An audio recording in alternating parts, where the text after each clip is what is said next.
नमस्ते दोस्तों, कैसे हो आप सब। मैं एकदम बढ़िया हूँ। देखो, रात के टाइम मुझे पता है मिस्टिंग नहीं करनी चाहिए, पर मेरे जो सीडलिंग्स और कुछ ये पौधे थे वो थोड़े सूखे सूखे लग रहे थे और मैं निकली बालकनी में देखने के लिए। तो मैंने सोचा चलो इनको थोड़ा मिस्ट कर देती हूँ। ये कटिंग्स लगाई थी उन पे भी थोड़ा मिस्ट कर रही हूँ। थोड़ा कटिंग्स होने से थोड़ा गीला उस टाइम पे हो तो अच्छा रहता है। और ये भी थोड़े पौधे को मुझे लग रहा था कि मिस्टिंग की ज़रूरत है, तो यही कर रही हूँ।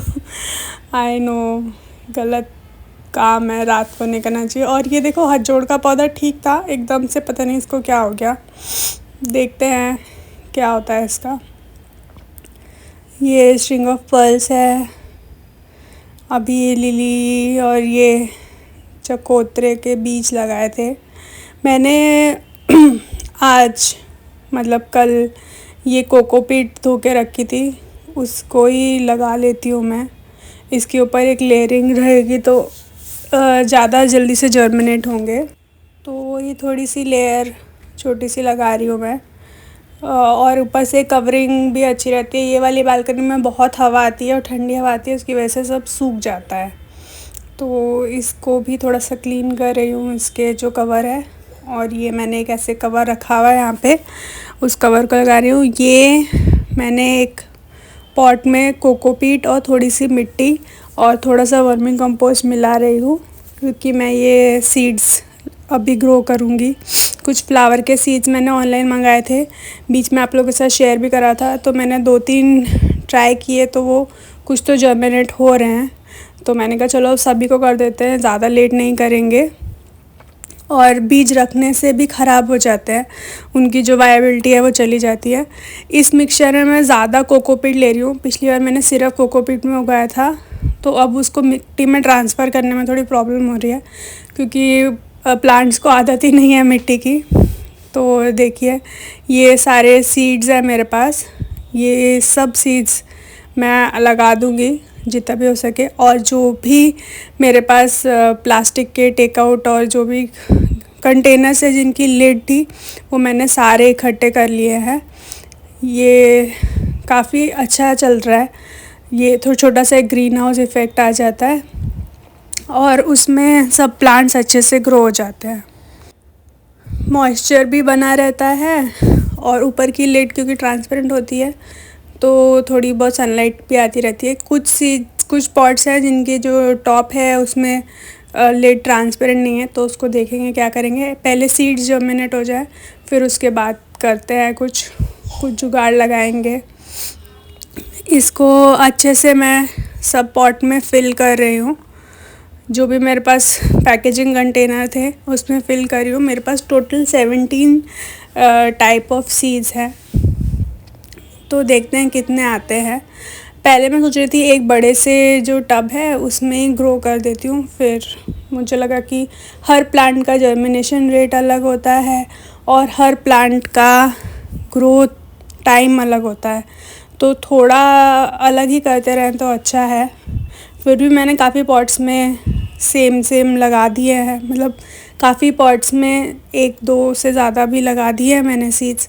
फिर मेरी कोशिश तो यही थी कि हर पॉट में एक तरह का सीड हो। फिर जैसे बड़ा कोई पॉट है तो बड़ा ट्रे है, उसमें मैंने फिर ये करा। तो शुरुआत मैंने मैरीगोल्ड से करी है, ये मैंने इसमें डाला है। मैं बहुत दिनों से कोशिश कर रही हूँ मेरे गार्डन में उगाने की, पर उग नहीं रहे हैं, पता नहीं क्यों।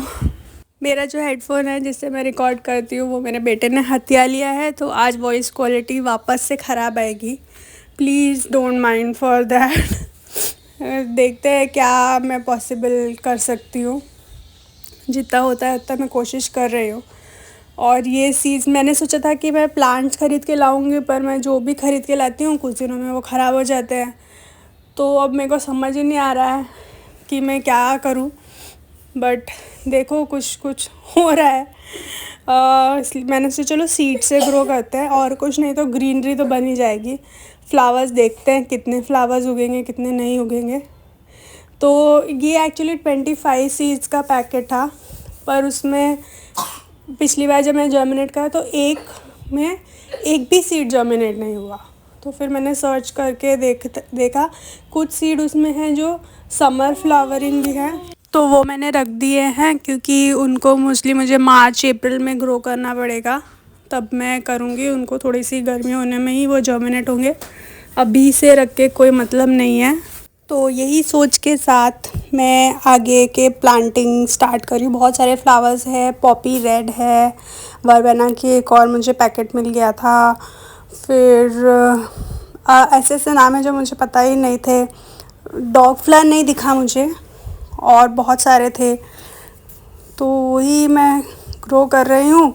जो समर वाले हैं वो मैंने उठा के रख दिए हैं और धीरे धीरे करके डाल रही हूँ। आइस फ्लावर है, फिर और भी थे। सनफ्लावर एक लास्ट में बच रहा था, उसको देखते हैं क्या करेंगे। तो ऐसे ही मैंने फास्ट फास्ट डाल दिया है। एक्चुअली ये स्पीड अप करके वीडियो लगाई, इतने फास्ट तो मेरे हाथ नहीं चलता है, मेरे हाथ तो काफ़ी स्लो चलते हैं। और ये देखो ये सब अच्छे अच्छे सुंदर फ़ोटो तो बड़ी सुंदर है। आई होप फूल भी उसमें ऐसे निकल के आए। और ये है, मैं और भी जल्दी करना सोच रही थी, पर मैंने पहले सोचा एक बार करके देखती हूँ, अगर सारे के सारे फ़ेल हो गए तो मैं बड़ा दुख होगा। तो वही मैंने 2-3 तरह से करा, क्योंकि मैं नॉर्मली क्या करती थी, अब ऐसे गमले में डाल देती थी और उसमें पानी दे देती थी, पर वो जर्मिनेट नहीं होते थे। तो अब मैंने ऐसे डब्बे में रख के क्लोज़ करके फिर करा तो जर्मिनेट होने लगे। तो मैंने कहा वाह ये तो अच्छा है। तो ऐसे करके मैंने सब कर दिया। और अब पहले तो मैं किचन में रख रही थी, बट किचन में मेरे इतने सारे डब्बे रखने की जगह नहीं है, तो ये सारे बालकनी में जाएंगे। एंड आई होप वहाँ पे भी जल्दी से जर्मिनेट हो जाए। जो इसमें इंस्ट्रक्शंस में लिखा है 7 to 10 डेज़ में जर्मिनेट होते हैं, but last time I think 3 days में जर्मिनेट हो गए थे।